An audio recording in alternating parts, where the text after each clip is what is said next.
YouTube Nation, Mayfin TV, aka Me TV, aka history repeats itself time and time again with this ball club, and that's what I'm starting off with today. The horrendous, the awful, the atrocious Phillies. That's right. Anyone who saw the way they have played these games, these previous games, since the home, I won't say since the home opener, I should say since opening day, all right? That this is not the way to go. Now, a lot of you guys have seen my videos, how I was not happy with the new addition to the team. I was not happy about trading Vance Worley. And some of you guys had actually messaged me not too long ago saying, hey, he's not doing good here. You can have him back.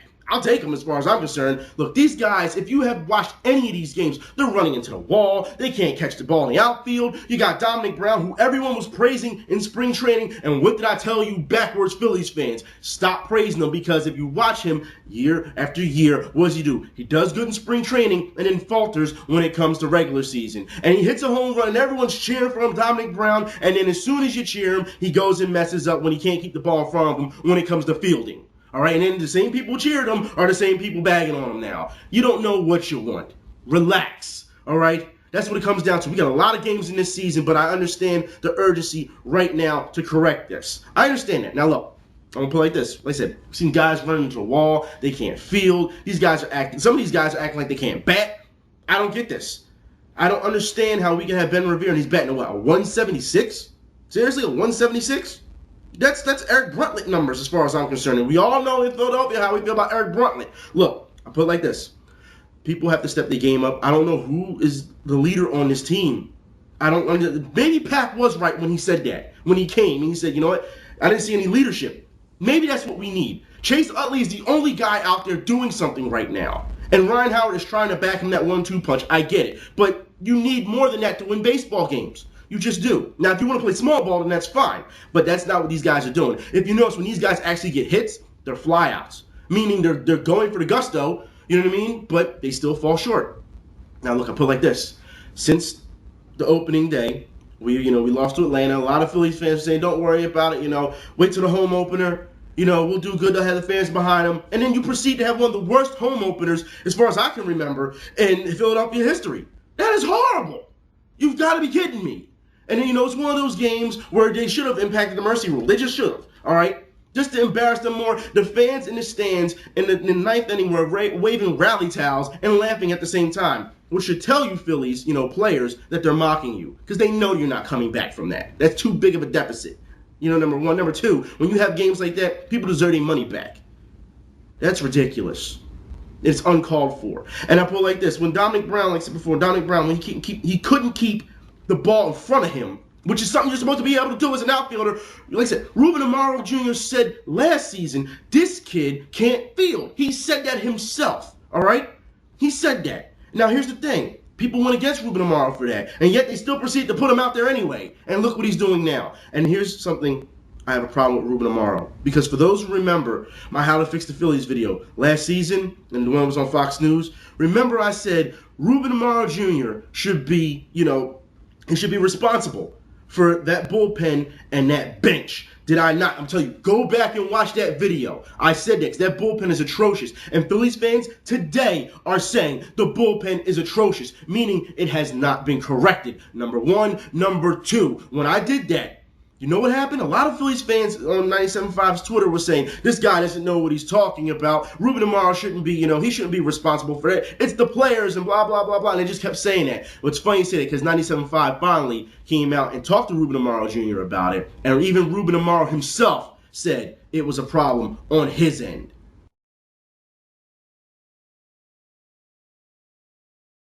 And this is what I mean about, you can't listen to just anyone, all right? I have a track record. I know what I've been doing this for how long, all right? I know what I'm doing. But then you have some of these guys who have no idea. And I understand that everyone's all go team go and they want to be defensive and look at the positive things. But you need to look at things for how they are. It's really this simple. So for 2 seasons now, back to back, we're having bullpen issues, which means somebody's not doing their job. Ruben Amaro.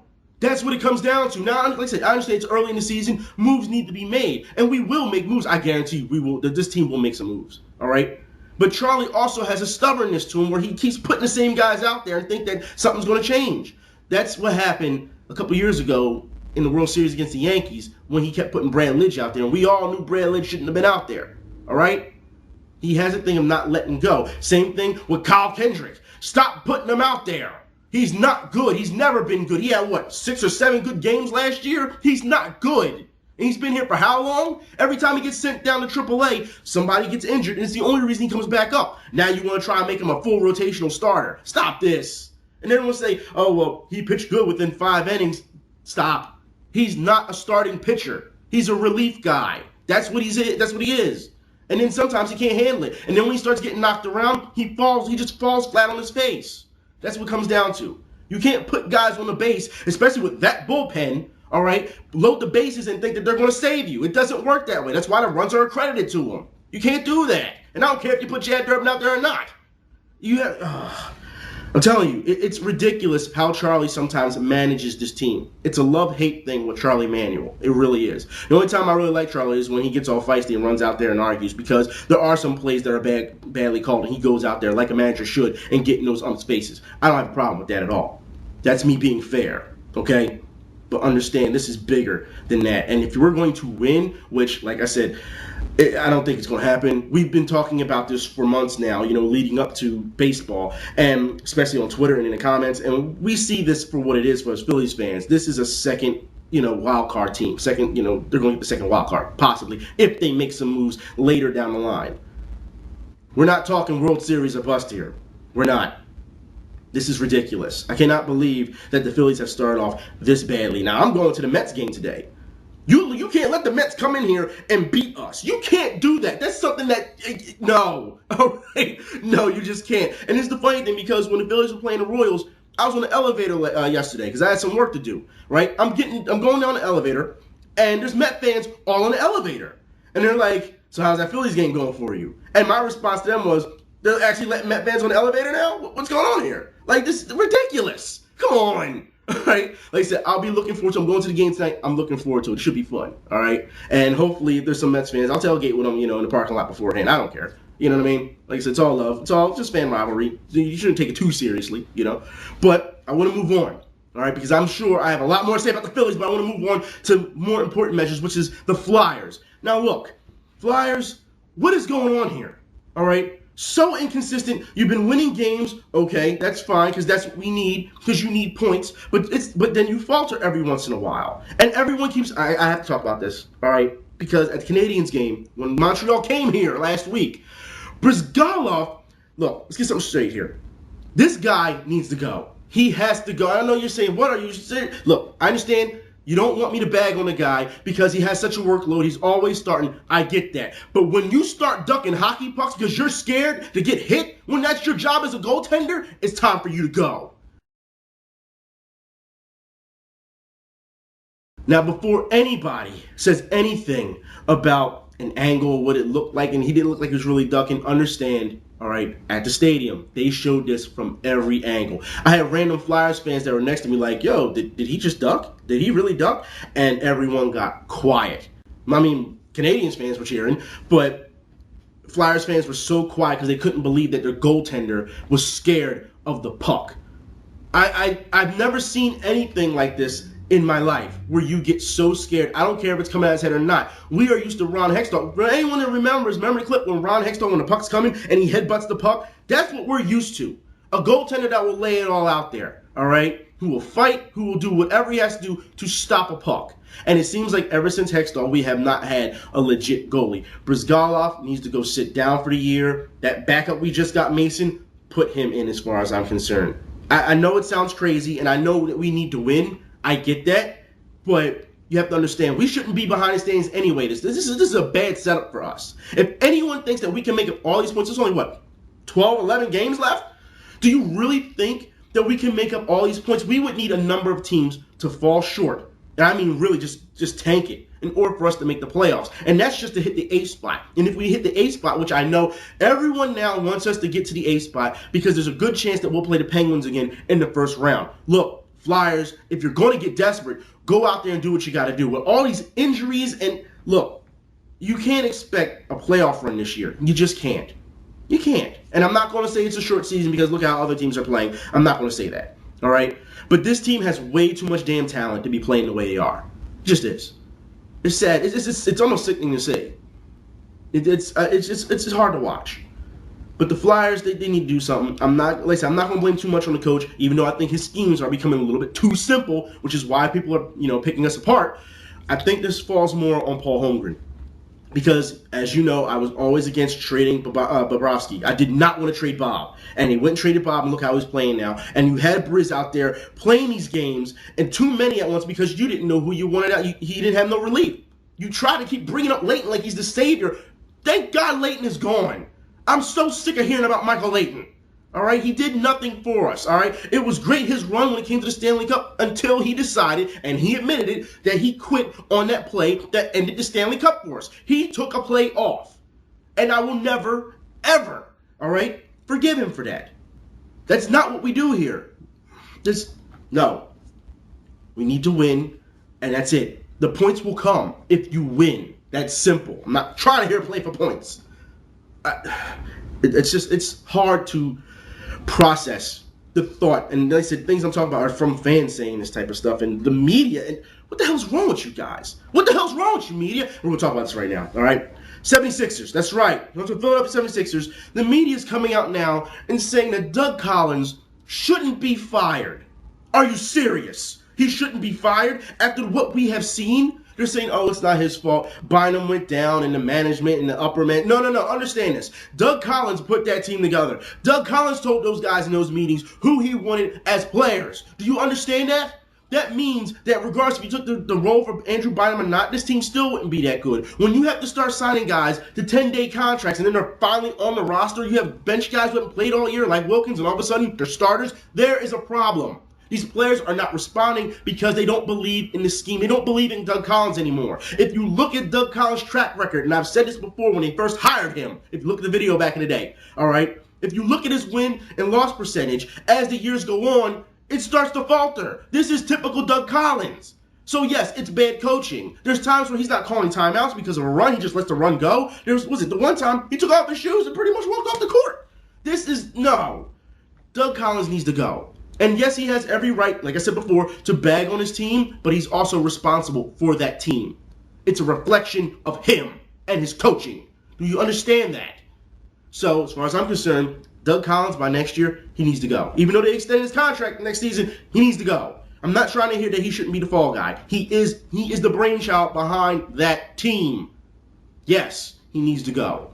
And you say, well, who are we going to get? You know what? At this point, it doesn't matter. He's had 3 seasons, and it's not working.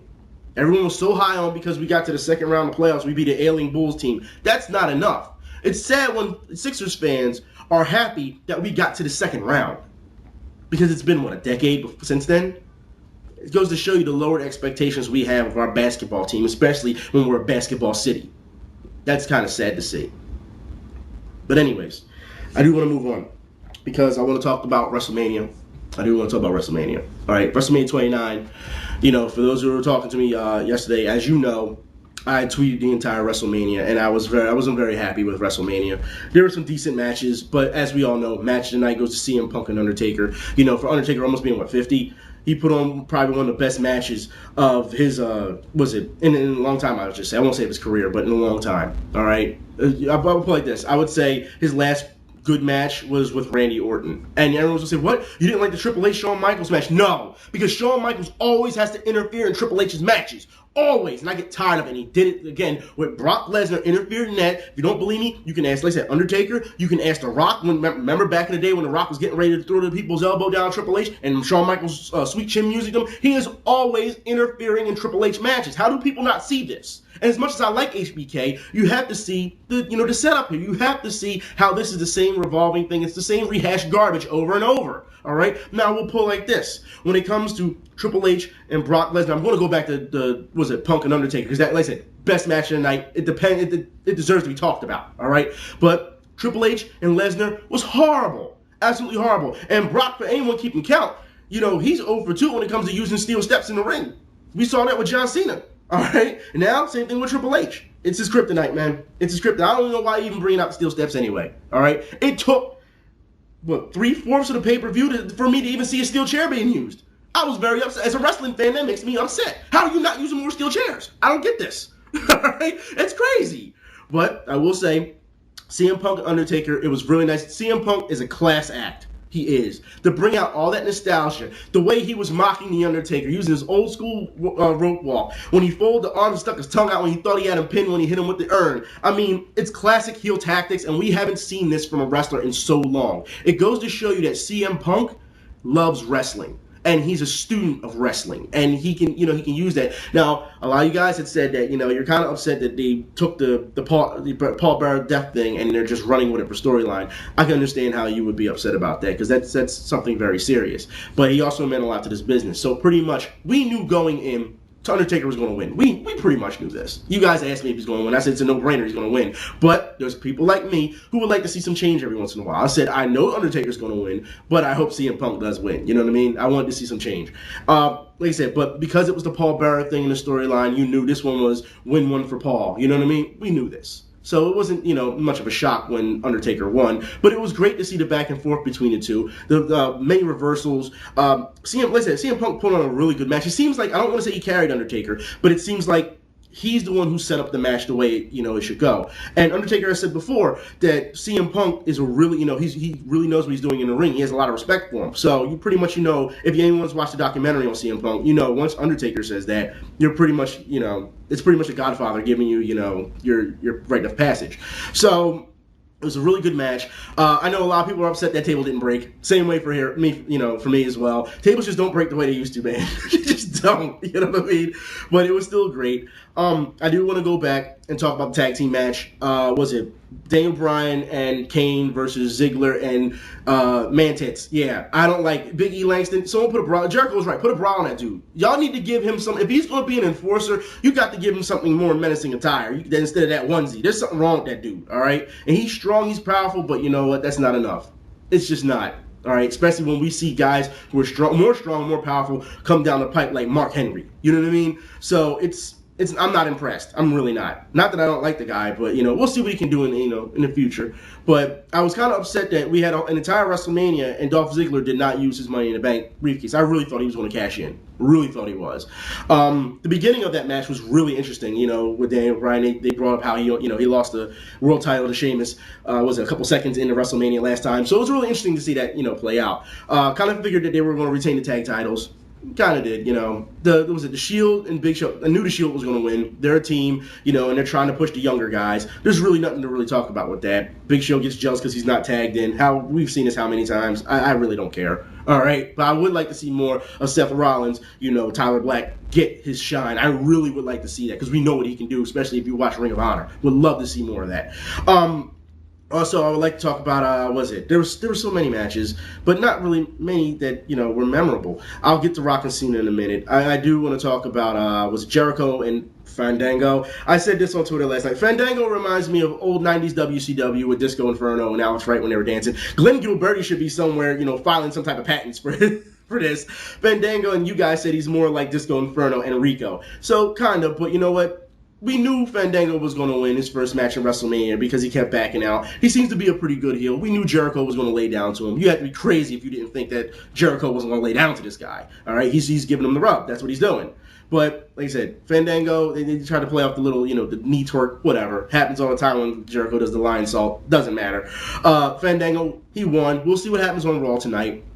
Like I said, there was so many matches that, and some of them weren't even televised, for a good reason too. Because I don't think anyone really wants to see The Miz and Wade Barrett wrestle again for the title. I mean, I like Wade Barrett, but he really needs a new finisher. He really does. It's getting out of hand with the elbow thing. I personally feel. I mean, I think that will take him over the top because he has the persona down packed. So, and The Miz he's The Miz. Like, you can't take him but so seriously. I mean, whatever. Even though he's coming to his own, pretty much took Jeff Jarrett's the stroke, but it's fine. It happens. Do you want to talk about Rock and Cena? Biggest thing, I think it was the biggest tragedy, or should I say travesty, throughout all of WrestleMania, this year's WrestleMania. It was a horrible match, especially when you're trying to follow. Because you got to think, CM Punk and Undertaker set the bar so high that Triple H and Brock Lesnar slowed it down really bad. The fans were spent. If you notice, if you watch the crowds, they were completely different.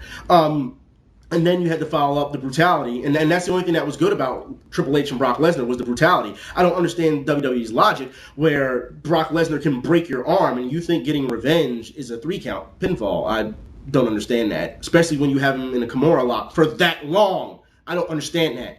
But whatever. Anyways, I'm going to move on to Rock and Cena. All right? I'll put it like this.